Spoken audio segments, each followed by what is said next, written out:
Okay, before I really get into who was released in this first wave of releases, I've got to say, just this whole situation, it's so tough for everyone involved. Like the WWE themselves.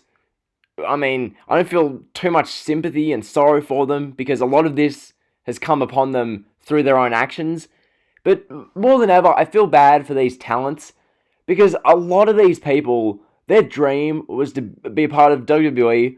And as much as people like Zack Ryder or Kurt Hawkins have spent 12, 14 years sitting backstage collecting paychecks when they've been doing nothing, as much as that applies to a lot of the people being released, that I'm going to read off in this video, it's just to think these people are now unemployed.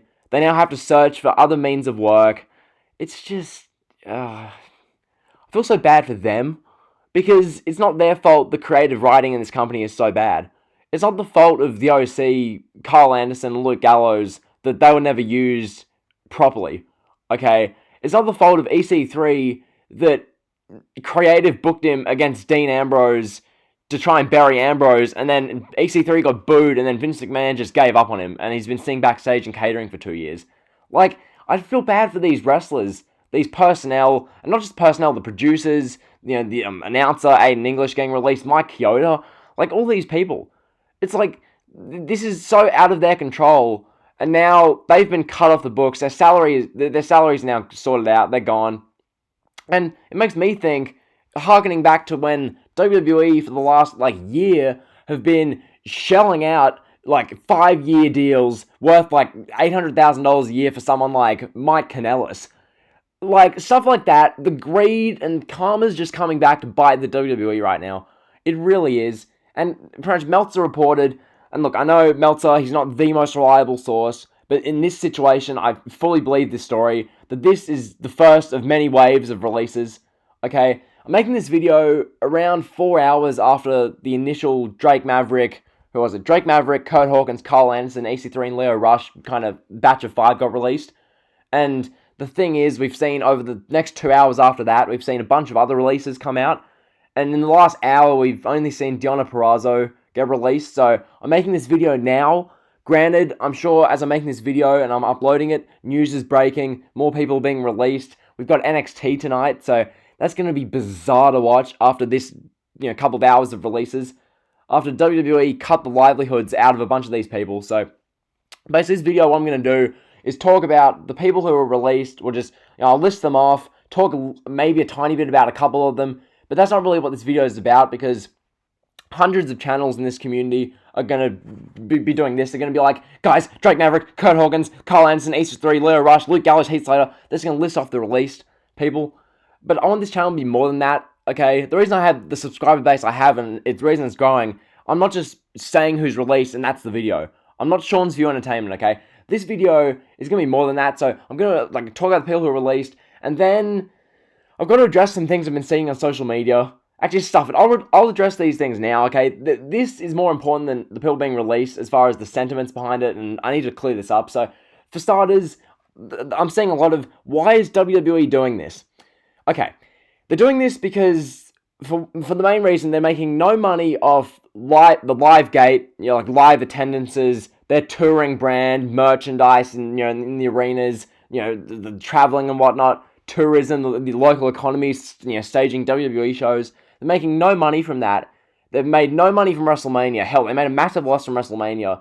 Okay, they need to try and recoup some money off the books. So as a result, unfortunately, these releases have to happen.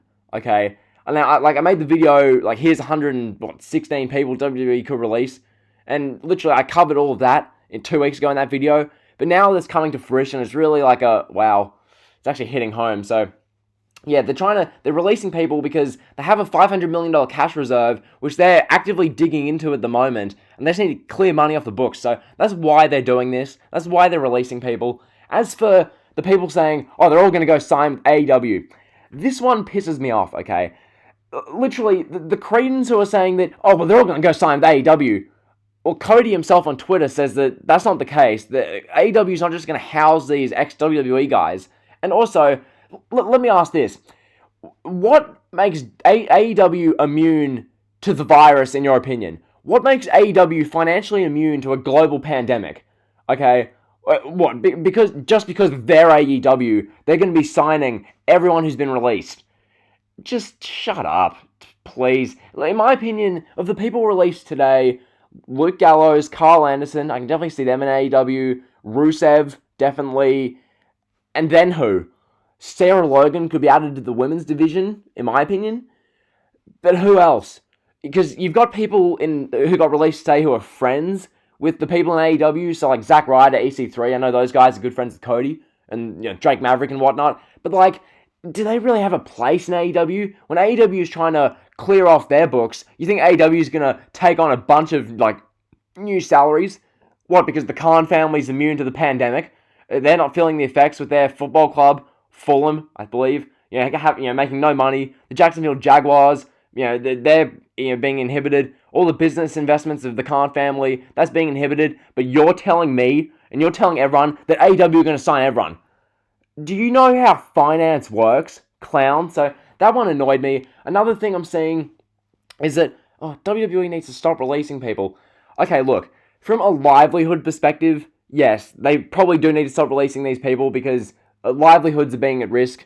But at the same time, in a lot of cases, if you're a WWE main roster employee, you've probably been one for a couple of years if you're being released. You've probably come up to the main roster and they've used you poorly and now you're just sitting backstage in Titus Catering. So in that regard, you've probably stacked up a couple of $100,000, if not millions. Someone like Zack Ryder, he's been on the payroll for literally 15 years, despite the fact that he's done pretty much nothing. Someone like Zack Ryder is collecting the paychecks and he'll be fine, okay? Someone like Zack Ryder being released, he has the YouTube channel where he has action figures, he's had a long career in the WWE, okay? I don't feel overly sorry for someone like Zack Ryder, okay? Some of these cases though today, I really do, so I saw that. Another thing I'm seeing is that it's the saddest day in WWE history, it's the darkest day.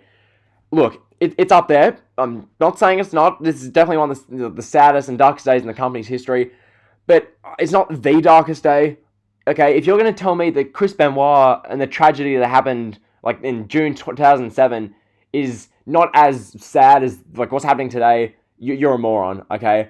Benoit killing his son and his wife and then taking his own life is far more upsetting and depressing than this. So that's what we have to deal with there. As far as another thing, I've seen someone saying that, what will happen to Raw and SmackDown with everyone being fired? Okay, here's the thing. A bulk, or pretty much all the people being released today in this first wave have no implication on Raw or SmackDown. People like Kurt Hawkins, people like Zack Ryder, you never see them on TV. Gallows and Anderson, those people you do see on TV, but I guess they're just AJ Styles lackeys, so you don't really see that. Kurt Angle, he hasn't really been on TV. EC3, Heath Slater, haven't been used on TV. Rusev hasn't been on TV. So in that regard, they haven't been used on TV. I've seen one Creedon say, well, watch this be a storyline with the hacker, and the hacker hacked the WWE's webpage.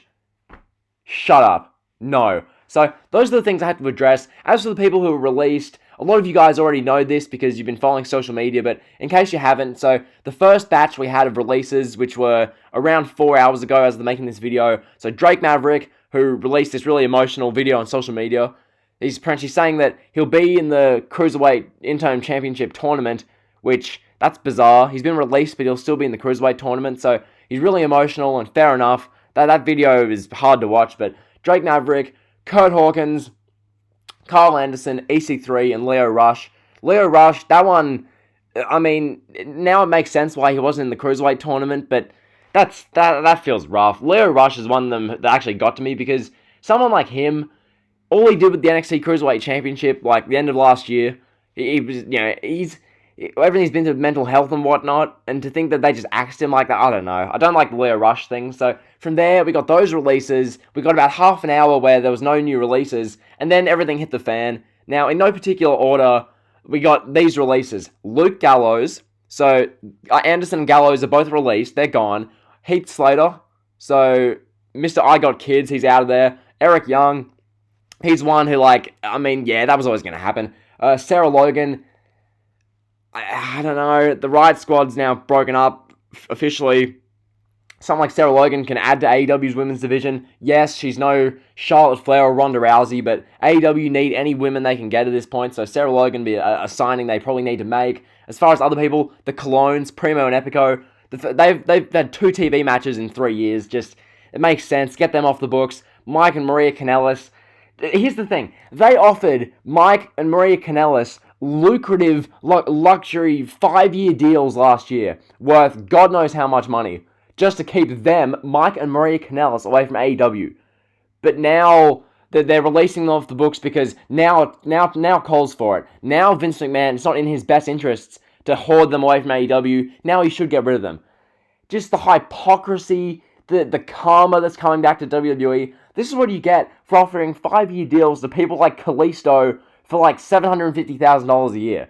This is what you get. Because you're not invincible, WWE, and this proves it. So, yeah, but the Kanellises are gone. Zack Ryder, I mentioned him before, he's gone. No Way Jose, that was inevitable, it really was. Alexander Jaksic, whatever, they're gone. Deonna Purrazzo, she's gone. As for producers, Lance Storm, he literally, closed up his wrestling school and stopped his podcast to join the WWE like a few weeks or a couple months ago, and now he's gone. Shane Helms, Sarah Stock, Scott Armstrong, Sean Davari, Fit Finlay.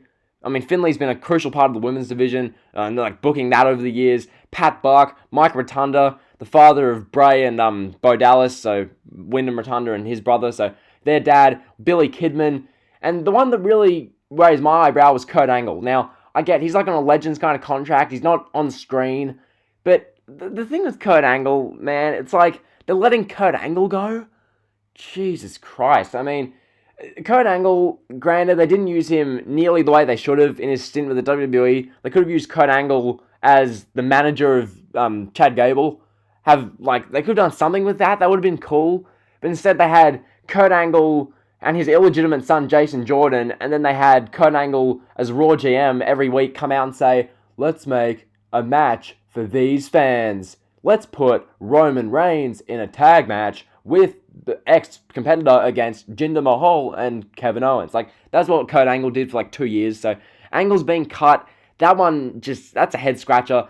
As for announcers, Aiden English, it's to be expected, I guess. Referees, Mike Chioda, he's been around since 1989, and now he's gone.